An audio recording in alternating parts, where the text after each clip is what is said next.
President Trump also announced a new trade deal with the UK. All that Britain demands in return is that we keep these two. No! I refuse! I'm sick of it! Colin Jost tilted his head, looked straight into the Saturday Night Live camera, and swatted Harry and Meghan like gnats on a windshield. President Trump just announced a new trade deal with the UK, he grinned. All Britain demands in return is that we keep these too. The studio crackled, a tangle of laughter, gasps, one downright boo. It felt different, almost mean, and you could see it in Jost's eyes. The punchline wasn't a one-off. It was a cultural verdict. For half a decade, the Sussexes had floated above the fray, palace escapees reinventing themselves as activist-celeb hybrids. Yet, in that 10-second gag, their story pancaked from fairy tale rebellion to late-night fodder. Viewers didn't just laugh. They shifted in their seats, realizing the tide had turned. That single joke became a trigger, unleashing a comedy feeding frenzy that would chew the couple's brand to ribbons. Turns out Prince Harry and Meghan Markle will still get paid millions of dollars for doing absolutely nothing. If you came up with the picture of an annoying, insufferable white woman, it would be Meghan Markle, even though she's not. This is the inside track, how one viral roast cracked the royal veneer, how Hollywood piled on, how a jam jar fiasco made Gordon Ramsay gag, how South Park immortalized the hypocrisy, and how a single awkward moment on The Late Show exposed the raw nerve beneath it all. Stay to the end because the final clip, Harry's barely contained fury, might be the most revealing 10 seconds of his entire post-palace life. But first, let's rewind to the precise moment that SNL punchline detonated. Because everything that followed, award show burns, stand-up beatdowns, cartoon annihilations, can be traced back to that single live TV gasp. Yeah, they were very worried about their safety, which I get that aspect of things. After 6 episodes, I wanted to attack them. Meghan Markle has finally revealed why she and Prince Harry call each other M and H. May 11, 2025, Weekend Update. Colin Jost's line about keep these two wasn't even the sharpest joke that night. It was the crowd's reaction that mattered. The laugh landed high and hard, then rolled into an uncomfortable silence, like the audience suddenly wondered if they were kicking puppies. Yet the silence didn't linger. It cracked open a deeper question. What do Harry and Meghan actually do? When the screen behind Jost flashed a photo of the couple, the subtext screamed louder than the punchline. They looked glamorous, yes, but weirdly aimless, a brand built on vagueness. This wasn't Jost's first jab. Years earlier, SNL had mocked Harry as the unemployed dude who still lives with his grandma.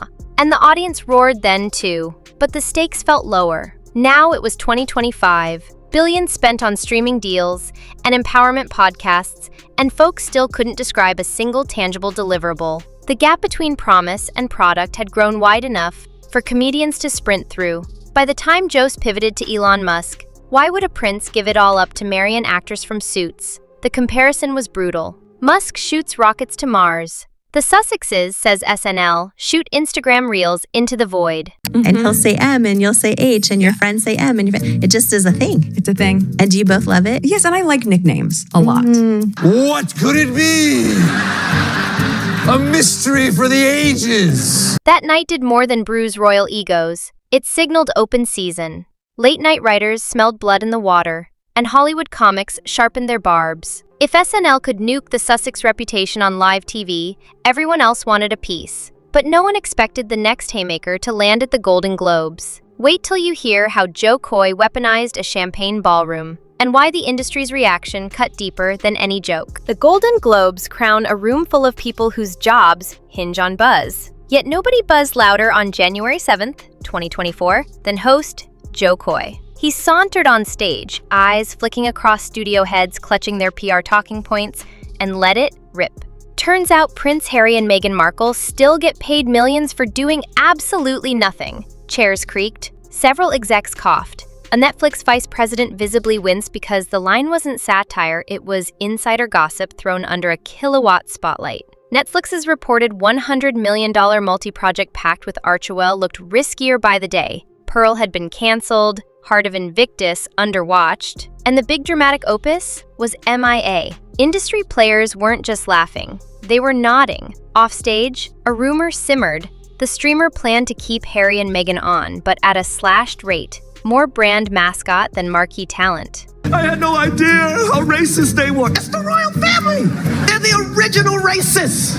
When that leaked, Coy's quip mutated into a shorthand for the Sussex work ethic. Paid for nothing. Within 48 hours, studio boardrooms were circulating screenshot memes of Coy's grin. John Mulaney piled on at a Netflix launch gala 2 months later. Imagine quitting a monarchy, then mailing in your Netflix homework late, he mused. In that sugar-coated snark voice, laughter curdled into applause because everyone in that crowd knew development hell when they smelled it. Hollywood mockery matters because it's insider to insider. It tells average viewers, we don't buy the hype either. And once the industry laughs, mainstream audiences feel safe to follow. Still, glitzy jokes hurt less than real-world product failures. And Meghan's next venture would gift critics a gold mine. Ready to taste the jam that made Ramsay spit fire? Brand reinvention rule number 1. Never let Gordon Ramsay near your sample jar. Meghan ignored that rule, launching her American Riviera Orchard Apricot Spread, quickly rebranded to As Ever after a trademark snag. Early hype was astronomical. Pre-orders crashed the site, but on June 20th, 2025, mass refund emails hit inboxes. Oversold stock? No jars, sorry. Customers were promised a freebie next batch. Cue Ramsay, tasting a media event spoonful. He spit it onto a linen napkin, barked that it was worse than dog food, and the clip blew up overnight. Within hours, Gordon Ramsay Jamgate rocketed up TikTok's For You page. Fans stitched it with footage of Meghan elegantly arranging store-bought pretzels into custom bags. Another viral roast, courtesy of Jimmy Fallon's monologue. She looked at Harry and she was like, you need to get a job. You need a job. I watched the Harry and Meghan Netflix documentary. Now, I'll be honest with you, before I watched it, I was not a fan of theirs. Now I've actually heard their side of the story, I f***ing hate them. For a lifestyle brand courting aspirational wellness, having the world's loudest chef gag on camera is lethal. Food bloggers dissected the texture. Weirdly gritty. Specialty grocers slammed the labeling. Call it a spread so you can dodge jam regulations. And professional jam makers questioned whether the fruit-to-sugar ratio even met standards. Worse, internal chatter leaked. The product was third-party white label. Suddenly, Meghan's promise of mindful home kitchen authenticity tasted like recanned refund mishaps, name changes, Ramsay spit take. One after another, they reinforced the same storyline. Shiny surface, mushy center. And comedians love mush. It squishes into punchlines. By the time Chris Rock grabbed the mic, the narrative shifted from lazy royal to inauthentic brand, and the gloves came off. But Rock wasn't the only sniper. Stand-up stages around the world sharpened their knives, and some of the deepest cuts had nothing to do with jam. Stand-up comics operate under one commandment: kill. Chris Rock killed softly, then twisted. On his eco-death tour, he teased the royals as the original racists, acknowledging Meghan's allegations, but then flipped her biggest claim into a universal eye roll. Black folks ask how brown the baby's gonna be too. That's not racism, that's an anti-thing. The audience howled. Joke, reality check, and cultural nuance in 22 seconds. Tim Dillon took a flamethrower. He called Meghan an insufferable white woman, even though she's not white, then doubled down by slamming her intellect. You'd be stunned at how dumb she was. Not because she's black, because she's an actress from Suits. Livestream chat exploded, half cheering, half horrified. Dillon's edge wasn't subtle, but it mirrored a growing fatigue. To some viewers, Meghan's speeches felt preachy, her projects performative. John Mulaney's pop at Harry, "You dumb ginger, you ditch your title because you don't like your 94-year-old grandma," landed like a quick jab, stinging but surgical. Simon Brodkin, touring the UK, delivered the knockout. "Before I heard their side of the story, I wasn't a fan. Now I hate them." Audiences roared because the docuseries they binge-watched over popcorn came off like an over-polished LinkedIn resume. Break. Stand-up is culture's truth serum. It seeps into casual conversation faster than op-eds. After Rock, Dillon, and Mulaney, Harry and Meghan weren't just controversial, they were uncool. And uncool is a branding death sentence, especially when the cartoonists smell a story. Get ready. South Park is about to board the jet, megaphones blazing. February 2023. South Park airs the worldwide privacy tour. Trey Parker and Matt Stone open with a papier-mâché version of Harry's memoir, then slam the central contradiction. A couple screaming for privacy while launching reality specials. The caricatures circle the globe in a private jet, bullhorns blasting, "We want privacy!" The hypocrisy drawn so plain, even diehard Sussex defenders winced. 2 years later, reruns still populate YouTube compilations and TikTok edits. The show crystallized the criticism into a meme, megaphone privacy, making it impossible for the couple to discuss boundaries without triggering giggles. He then discovers that racism is actually a bad thing.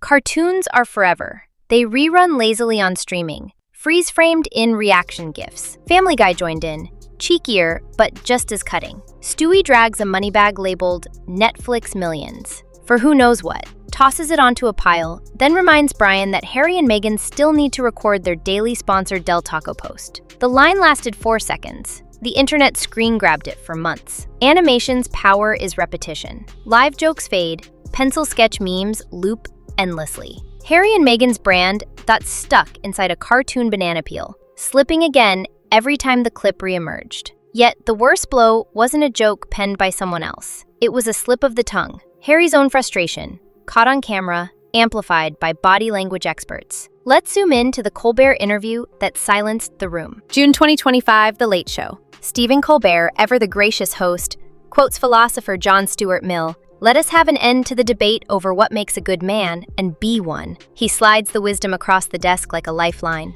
Harry smiles, stiff, then brushes it aside. Good knowledge. The air freezes. Colbert's eyebrows flicker. Did the prince just miss the point? Cue awkward chuckles. Minutes later, Harry grumbles, half off mic. That's the part we're editing out. Viewers felt the temperature drop. He sounded prickly, entitled, maybe even threatened. The YouTube clip titled, "Prince Harry Storms Off Colbert's Set," hit 1 million views in 3 days. The moment fit a pattern. In Spare, Harry wrote about pulling the pin on a fun grenade with Meghan, yet the prose, dense, formal, arguably ghostwritten, felt miles away from the laid-back California dad image he'd tried to cultivate. This season in particular, related to the whole Netflix investigation that is still ongoing, and they are discovering a mountain of examples of plagiarism that was indeed put in place by Meghan Markle back when she held creative power, creative control. Comedians latched on to that weird dissonance. Every quirky turn of phrase became raw material for stand-up sets, TikTok reenactments, and dueling dramatic readings. Colbert's clip mattered because it showed unfiltered Harry, not PR-curated Harry. A single eye roll can undo 10 heartfelt podcast monologues. Authenticity is binary. You have it or you don't, and audiences sniff out the difference. By summer 2025, the sniff test was failing hard. Meanwhile, social media had already turned their missteps into a carnival. Wait until you see how TikTok weaponized jam jars and SNL soundbites into a hashtag avalanche. The algorithm loves repetition with a twist. TikTok creators mashed Ramsey's spit take with Joe Coy's paid-for-nothing gag, layering punchlines like a roast lasagna. Jamgate and Paid for Nothing hopped from duets to comment memes to short-form video essays. On YouTube, Shorts stitched South Park megaphones to Colbert's eye roll, racking tens of millions of views. Data followed vibe. A YouGov poll from late June 2025 showed Meghan's U.S. favorability sliding to 33%, Harry hovering at 39%. Positive sentiment among 18 to 29-year-olds, once their staunchest base, dropped below 40% for the first time. Mainstream morning shows discussed Sussex fatigue, citing the poll and playing those same viral clips as B-roll. Even influencers who'd once cheered the couple pivoted. Lifestyle vlogger Tori Trill posted a "Why I'm Over Royal Drama" rant, telling 3 million followers she returned her oversold jam order for store credit at Trader Joe's. That single upload hit trending, turning consumer irritation into entertainment. Meanwhile, royal watch channels that used to beg for Sussex content now joked about scraping the barrel. The message filtered upward. PR firms whispered about compassion fatigue. Sponsors hedged. And yet, the door isn't fully shut. Hollywood loves a redemption arc, if you can serve it honestly. The final question. After all the laughter, snark, and spilled jam, can Harry and Meghan reboot their story? Or is their legacy locked as a punchline? From palace walls to California sunshine, the Sussexes began as disruptors, windswept, philanthropic, determined. But somewhere between the Netflix soundstage and the artisan jam label, the story bent. A single SNL joke exposed a relevance gap. Joe Coy amplified it under a golden spotlight.